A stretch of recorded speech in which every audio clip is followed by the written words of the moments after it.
Hi friends, मैं S Srivastava स्वागत करता हूँ आपका अपना चैनल एस सॉल्यूशन में। दोस्तों, आज का वीडियो पूरी पूरी टैक्स पे रिलेटेड है। दोस्तों, इसके पिछले वीडियो में किसी भाई ने मुझे कमेंट को बताया था कि सर जीएसटी के बारे में बताएं, तो मैं सोचा कि वीडियो बना ही दूं।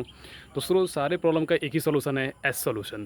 तो दोस्तों, सबसे पहली बात कि मैं आपको टैक्स के बारे में पूरा जानकारी दूंगा और स्टेप बाय स्टेप। सबसे पहले तो टैक्स क्या होता है, टैक्स कितने प्रकार के होते हैं, कौन सा टैक्स किस टैक्स के अंतर्गत आता है, किस टैक्स पे कितनी परसेंटेज लगती है, कौन से टैक्स कहाँ लगती है, इन सारे सॉल्यूशन का, सारे प्रॉब्लम का सॉल्यूशन होगा इस वीडियो के अंदर। और मैं इस वीडियो में अपना पिछला लिंक, वीडियो का भी लिंक दे दूंगा। जो भाई ने मेरा लिंक वीडियो नहीं देख पाए हैं, वो पिछले वीडियो को जाके भी देख सकें। तो दोस्तों, अगर मेरी वीडियो की पसंद आती है तो लाइक करें, सब्सक्राइब करें और बेल आइकन दबाना ना भूलें, ताकि लेटेस्ट वीडियो की जानकारी आप तक पहुंचती रहे। तो बिना आपका टाइम वेस्ट किए तो वीडियो को हम आगे बढ़ाते हैं और लेट्स स्टार्ट द वीडियो। देखिए, टैक्स का मतलब होता है कर। अब टैक्स होते हैं दो तरह के। पहला जो टैक्स होता है उसका नाम है डायरेक्ट टैक्स और दूसरा क्या है, इनडायरेक्ट टैक्स। अब डायरेक्ट टैक्स के दो पार्ट होते हैं, इनकम टैक्स और वेल्थ टैक्स। और इनडायरेक्ट टैक्स का पहला जो टैक्स लगता है उसको बोलते हैं सेंट्रल एक्साइज ड्यूटी, दूसरा service tax, custom duty, VAT मतलब value added tax, central sale tax, miscellaneous other tax.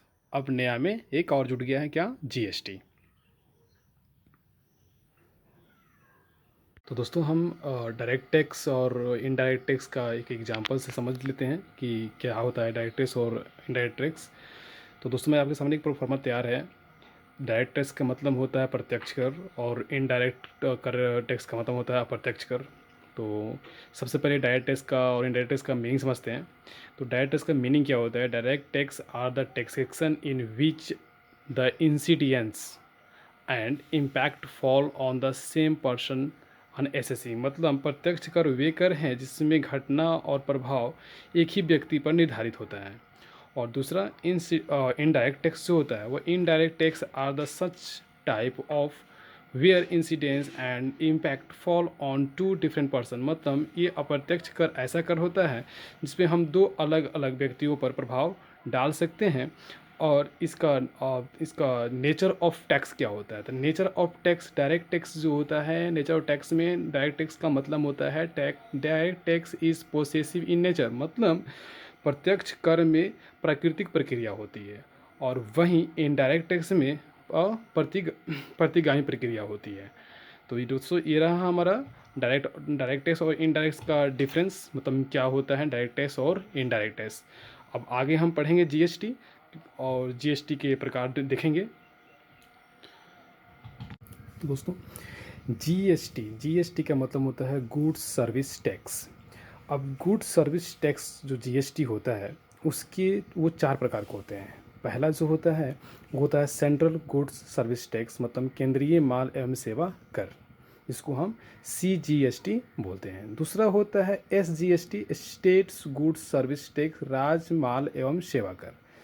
तीसरा टैक्स जो होता है वो होता है union territories goods service tax, UTGST होता है, संघीय क्षेत्र माल एवं सेवा कर। और चौथा integrated goods and service tax, IGST, मतलब एकीकृत माल एवं सेवा कर।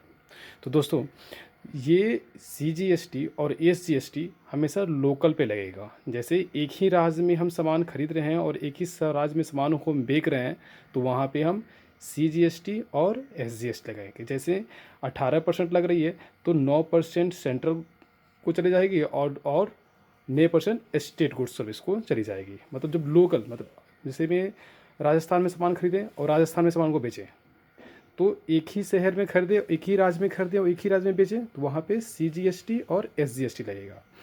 तो तीसरा जो है यूटी टेरिटोरियल, ये जो केंद्र शासित प्रदेश नहीं है तो वहाँ पे लगेगा। जैसे में अंडमान निकोबार द्वीप समूह, लद्दाख, दादर नगर हवेली, दमन दीव, चंडीगढ़, लक्षद्वीप, ये पूर्ण राज्य नहीं है, इसलिए यहाँ पे क्या लगेगा, यूटीजीएसटी लगेगा और सीजीएसटी लगेगा।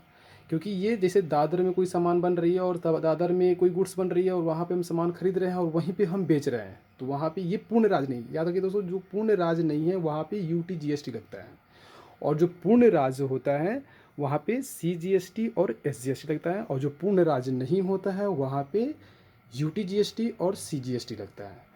और चौथा, इंटीग्रेटेड गुड सर्विस टैक्स जो होता है, ये जब एक राज्य में से दूसरे राज्य में सामान को बेची जाती है, वहाँ पे आईजीएसटी का यूज करते हैं। दोस्तों समझ आ गया? मतलब एक बार फिर से समझा देते हैं कि जीएसटी का मतलब होता है good service tax. Good service tax होते हैं कितने तरह के हैं? 4 तरह के होते हैं। Central good service tax, state good service tax, union territory good service tax और इंटीग्रेटेड गुड सर्विस टैक्स। तो जब लोकल की बात आती है वहाँ पे हम यूज करेंगे सीजीएसटी का और एसजीएसटी का। जब जो केंद्र शासित प्रदेश है, जो पूर्ण तरह से पूर्ण राज्य नहीं है, वो पूर्ण राज्य नहीं है, और वहाँ पे हम लगाएंगे यूटी जीएसटी और सीजीएसटी। और जब सामान को हम बाहर बेचेंगे, मतलब एक राज्य बना रहे हैं और दूसरे राज्य में बेच रहे हैं, तो वहाँ पे हम क्या लगाएंगे? आईजीएसटी लगाएंगे। क्या लगाएंगे? आईजीएसटी लगाएंगे।